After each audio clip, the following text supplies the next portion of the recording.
there. It's going to be cool. But we're in the sixth part of our series, Eyewitness. And this series really builds up to next week at Easter. Because this series has been going through the seven, what John calls signs, or the seven miracles that he outlines in his account of Jesus' life. And as he outlines these seven signs, he does so with a purpose. And when we sang about it just before, that we would believe that Jesus is the Son of God. He writes this because he's seen it, he's experienced it, and he says, wow, this is so special, this is so phenomenal, this changes everything. He's aware that the people he's writing to won't see all that he's seen. And so what he's saying is how can I write this in such a way that it will grab the people that read it, so that they will believe in Jesus, not because I tell them to believe, or not because it's this nice idea to believe something, but because there's all this evidence. And so he outlines these miracles that are more than miracles, they're signs, because they're signs that point to something. And these signs become evidence of who Jesus is. And they enable us to believe in him. And today we're talking about what is a remarkable miracle. And I love the way that John has sort of built these miracles up. And this is kind of the last miracle that takes place before Jesus' death and resurrection. And maybe you're sitting here and maybe you've been coming along to a bit of the series. You've been listening to some of the series and you're like, man, I want to believe, but I don't know if I can believe. Like this miracle stuff. How do I make this?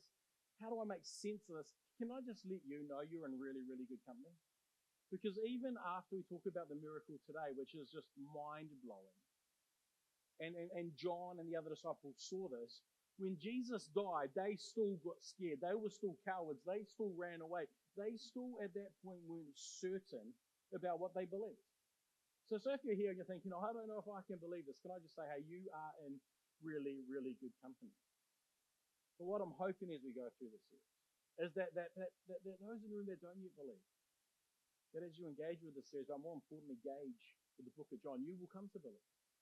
And for those of us that do believe, that what we cover will build our belief, will give us more evidence as to why we believe what we believe. Because I just love what we sung in that song. That we just sung, I believe God will do what he says he will do. And we trust him so much that we just believe if he said it, we can take it to the bank. He's going to do it. And you'll see even a little bit of that come through in this account today. Here's how it starts. Now, a man named Lazarus was sick. He was from Bethany, the village of Mary and her sister Martha. So the sisters sent word to Jesus. They sent word and just said, Lord, the one you love is sick. When he heard this, Jesus responded, the sickness will not end in death. Which is interesting. And some of you know where the story goes. So some of you don't. Some of you, this is more cliffhanger, and that's awesome. That's what I love. But some of you know where the story goes, and you understand the significance there. But if you don't, you'll see it soon. Jesus says, hey, the sickness will not end in death. No. It's for God's glory. And what we see here, what I just want to just pause and highlight is what Jesus does here is he links this idea that this sickness can be tied to God's glory. Oftentimes we think, man, if there's sickness and there's pain and suffering, that's a sign that there's no God, that God's separate from this. But what Jesus does here, he brings the two together.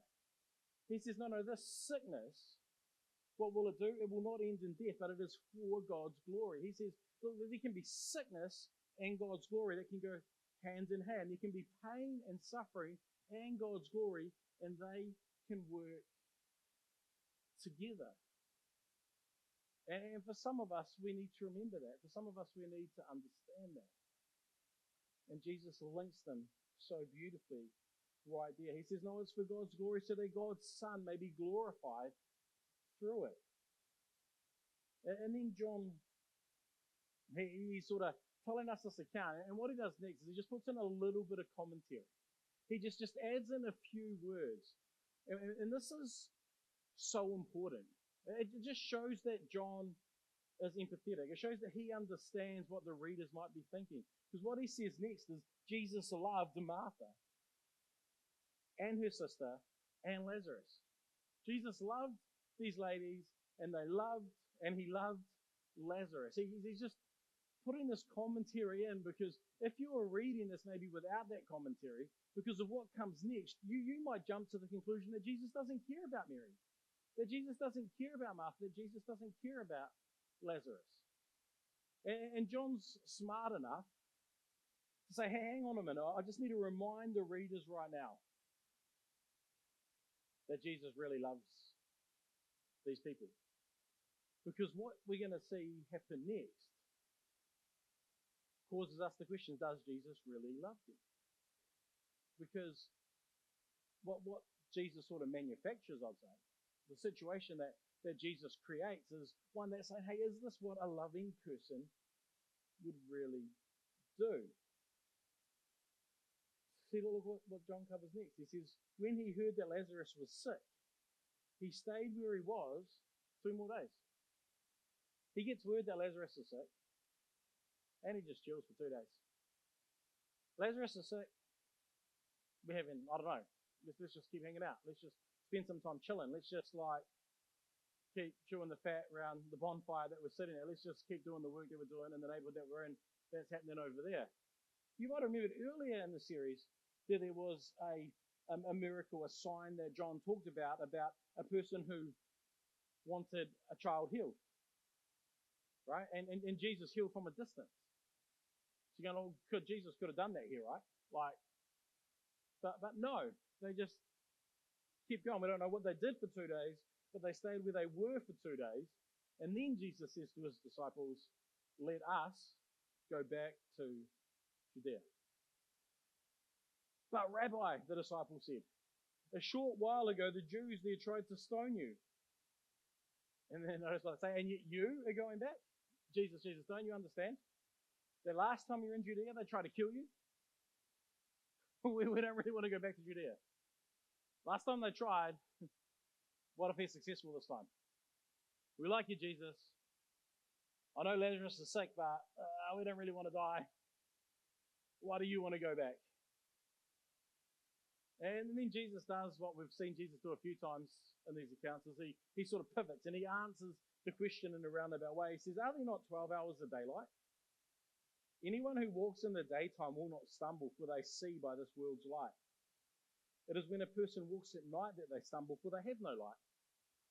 What are you going on about, Jesus? We're talking about, do we have to go back to Judea? Talking about darkness and light and day and night. What's going on? And what Jesus is really saying here is,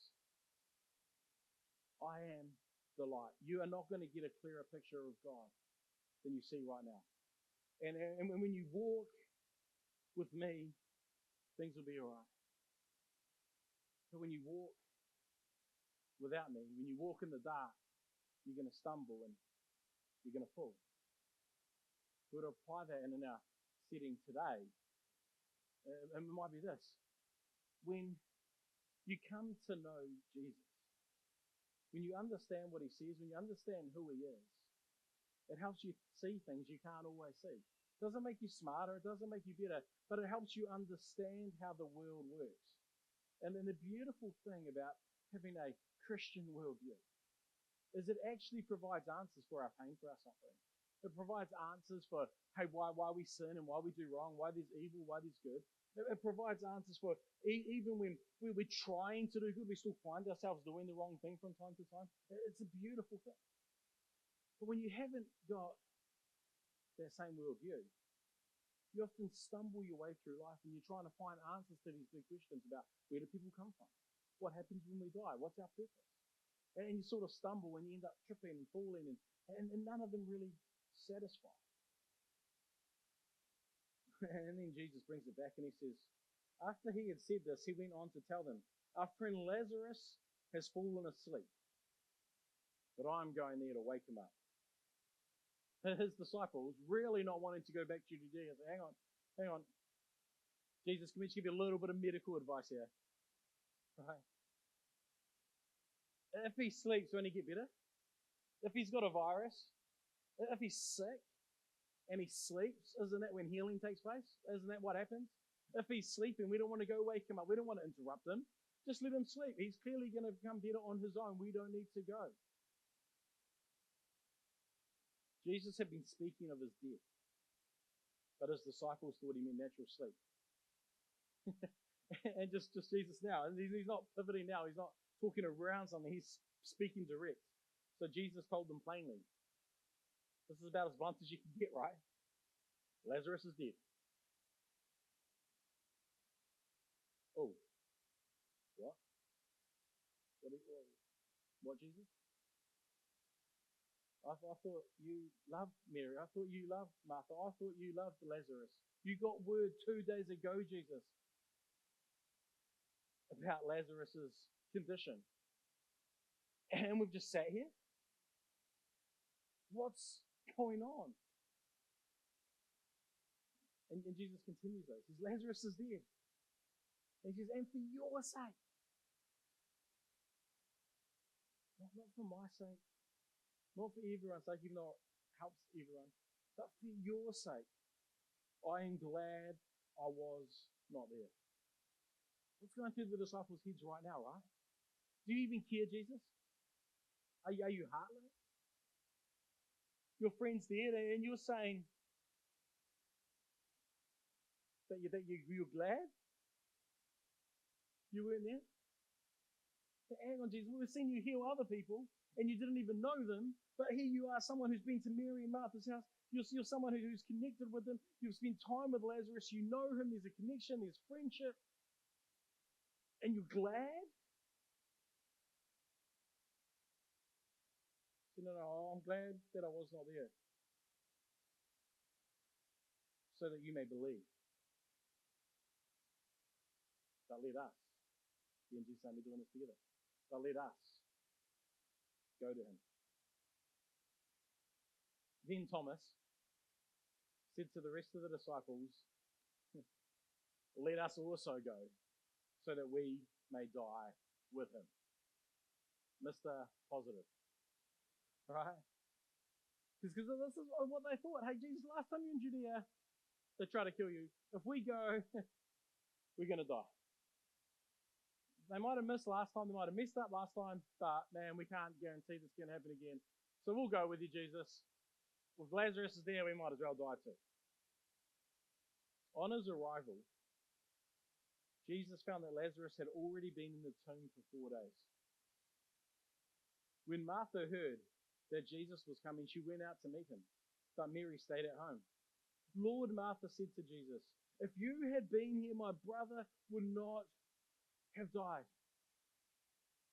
Fair, right? She's seen other people be healed. She's heard the stories of what Jesus has done. She sent word to Jesus. And so then when Jesus turns up, she's straight up with Jesus. If you were here, my brother wouldn't have died. Can you imagine the pain in her voice as she said that? Can you imagine the frustration in her as she said that? Can you imagine the angst that would have just been like, you could have done something. Jesus, if you were here, my brother wouldn't have died. We're not going to go into it all today because we cover this as a nice long story. But what we actually see is there's a sister come to Jesus just a few verses later and say the exact same thing. Why is it that two people would say the exact same thing? Because I've been talking about it, right? If you hear something from me, and then my wife Mindy comes and says something to you and we say the exact same thing, you can guarantee we were talking about that thing last night. And we landed on the same conclusion, right? So the two sisters have obviously been talking about this in the background. If Jesus was here, we saw him heal her, we saw him heal him, we saw him do this. We thought he loved us.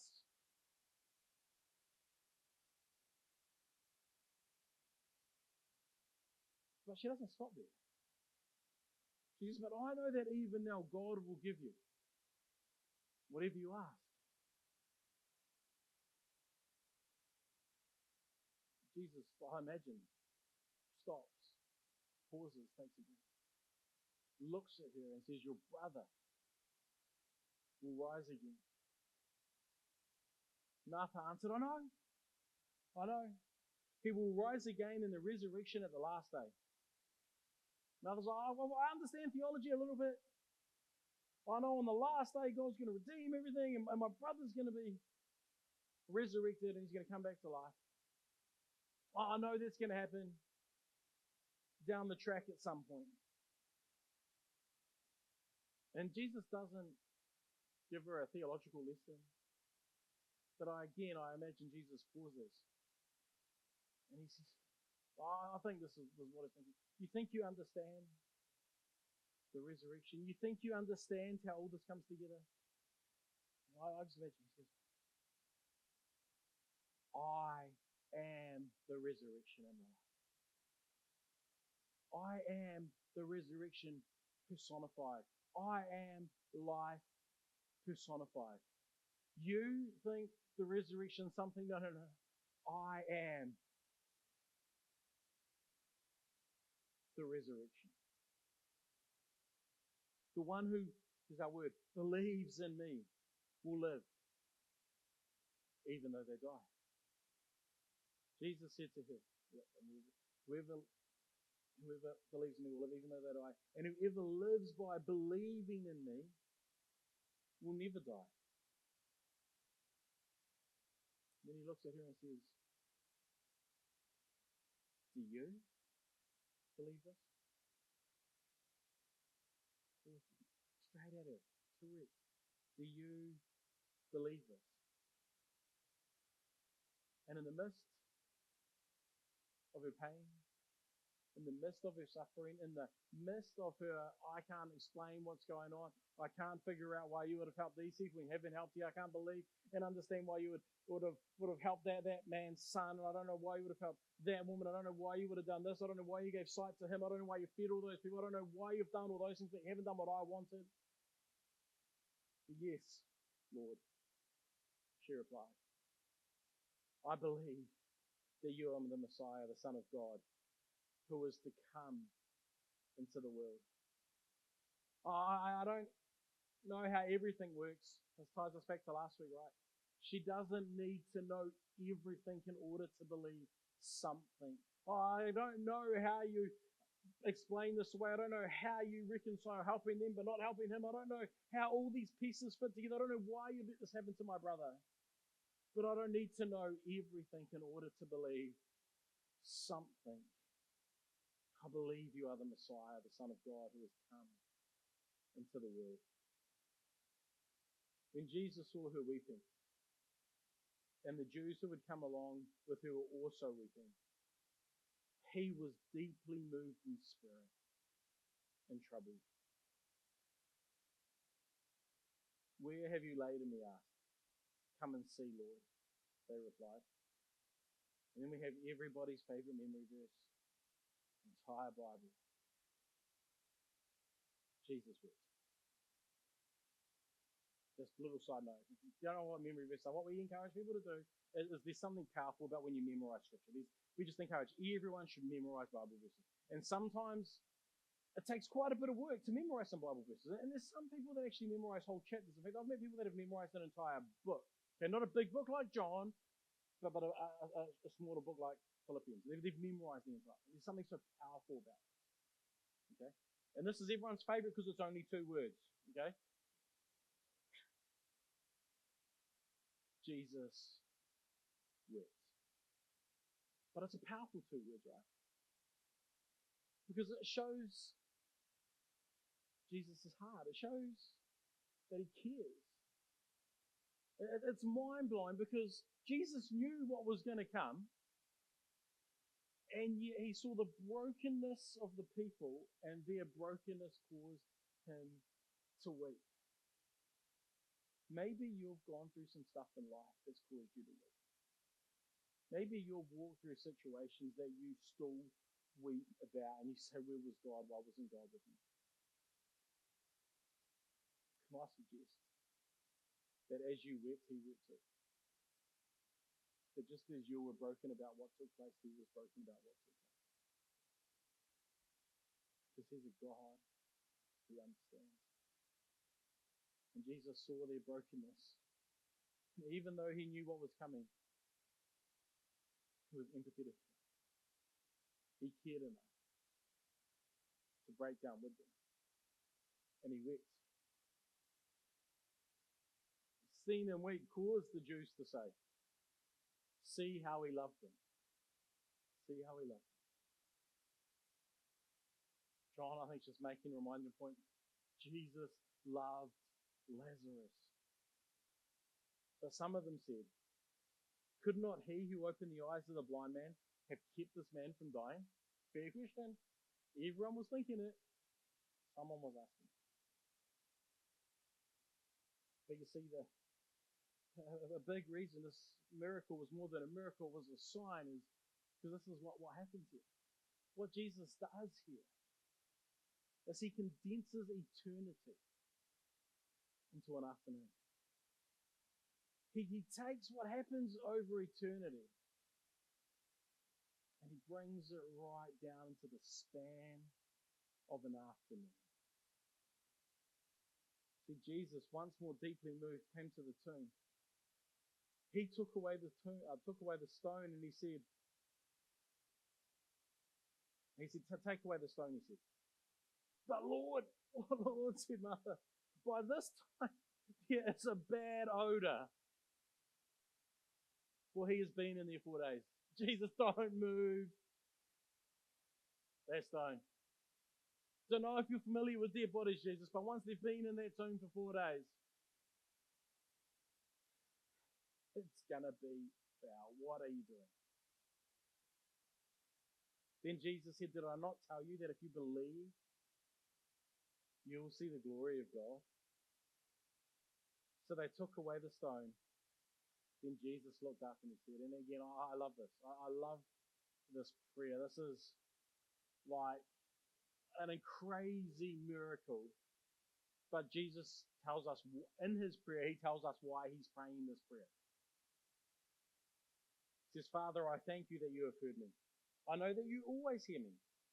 But I said this for the benefit of the people standing here, that they may believe you sent me. And he's saying, God, what's about to happen is so miraculous. What's about to happen is so incredible that I just need the people up there to know that me and you are in partnership and doing this thing together. Because this is going to blow their minds. When he had said this, Jesus called in a loud voice, Lazarus, come out.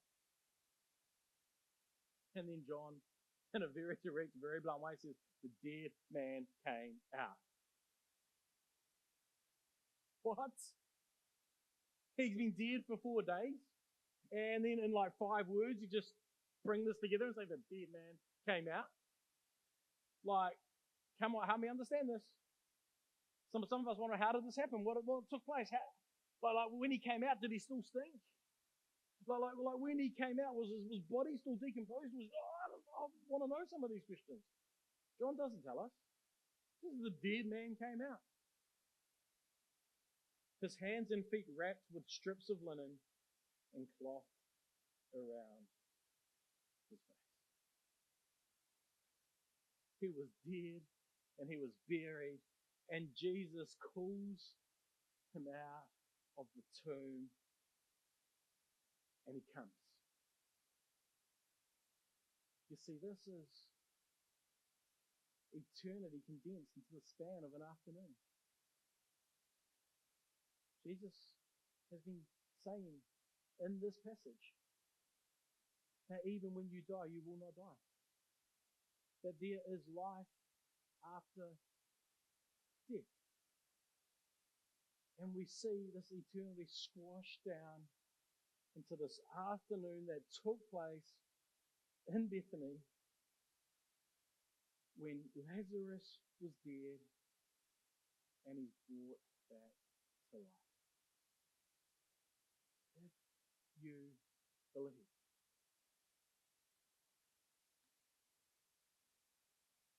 What Jesus does here is Jesus shows us that he is in control, even when our circumstances suggest otherwise.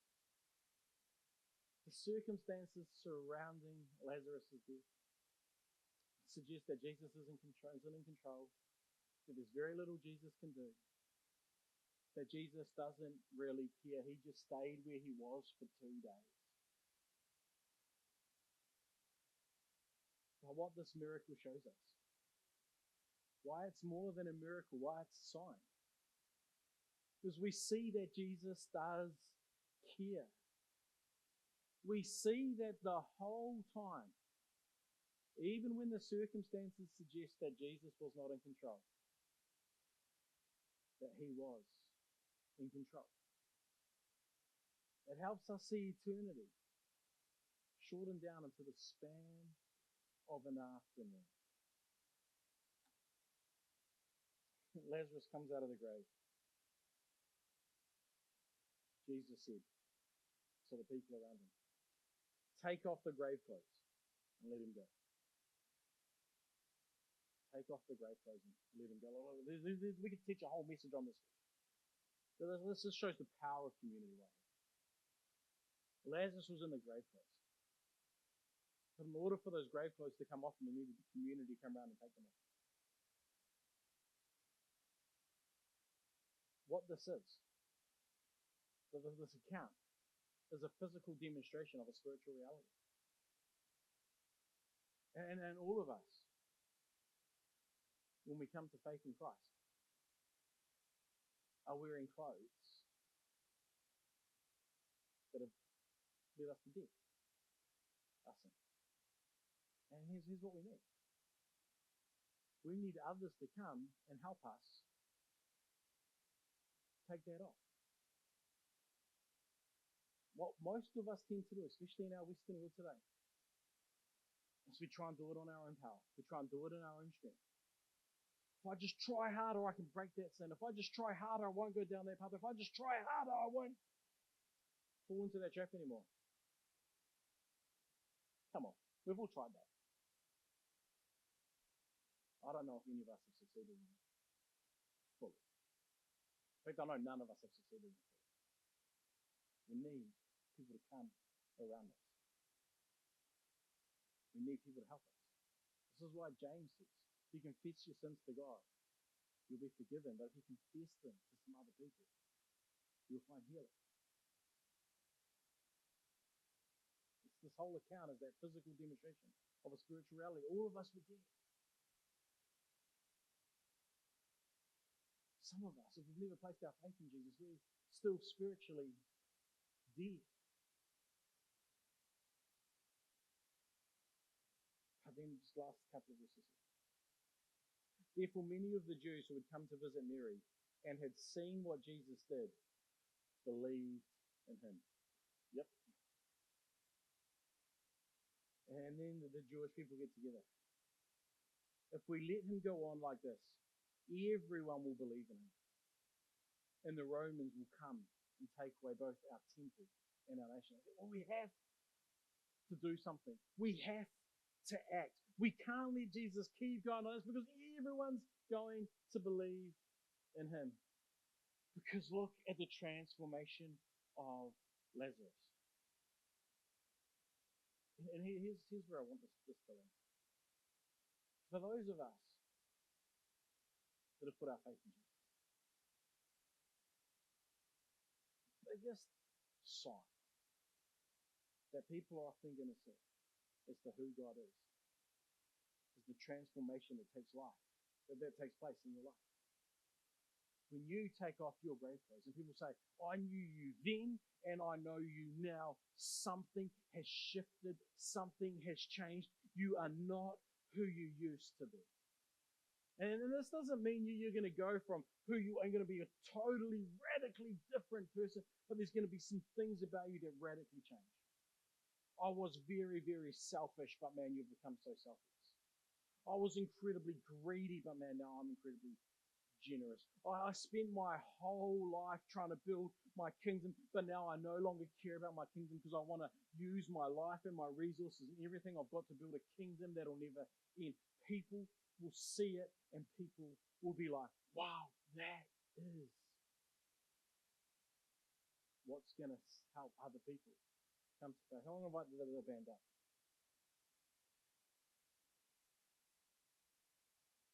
You see, Jesus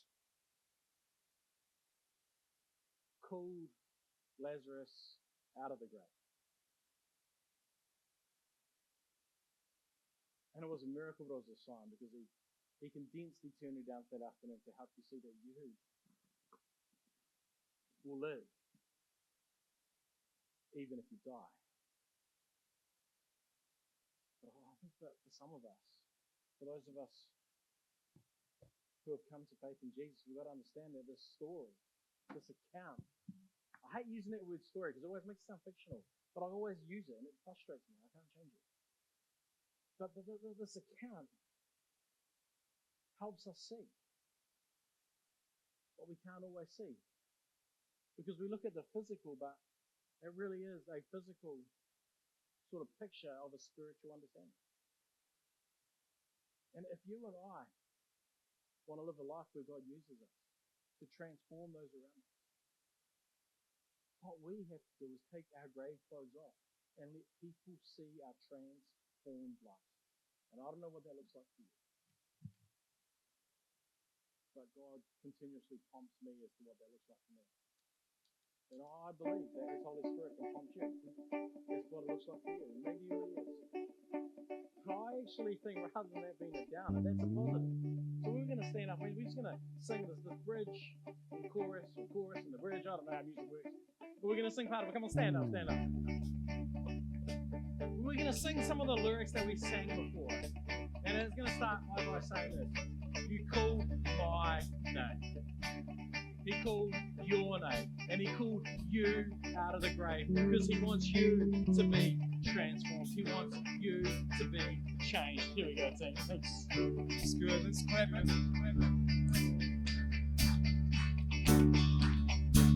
Start the bridge. I needed shelter.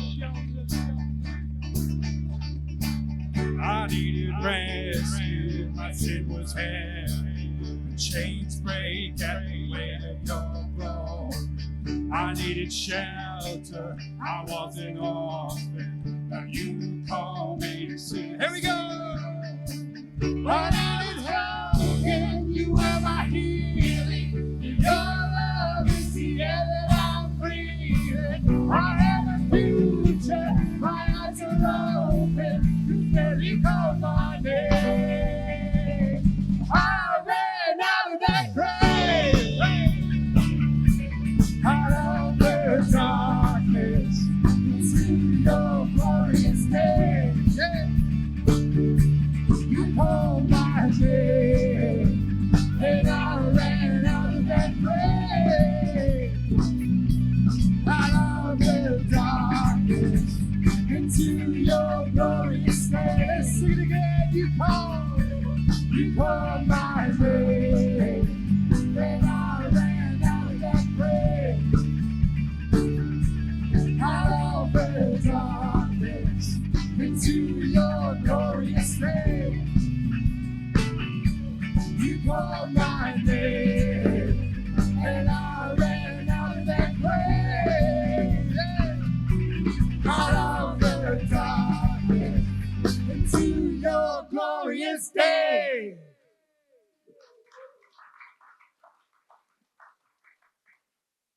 All right, let me pray. Heavenly Father, we thank you so much that if we believe, we will live even though we die. And Father, I pray for people in this room, Lord. I pray firstly for those of us in the room that are walking in the dark, that are spiritually dead. I pray that you will help us see Jesus for who He truly is. Remove the scales from our eyes. Help us to believe, not because it's a nice idea to believe, but because there is so much evidence that points to the reality that Jesus is the Son of God. And Father, for those of us in the room, man, who know you, let us come running out of that grave. Remind us of the joy, restore to us the joy of our salvation. Help us to remove the grave clothes that we might still be wearing so that other people will see our lives and see how incredibly powerful you are because of the transformation that you've brought about. Pray you do this. In Jesus' name, everybody said, amen, amen.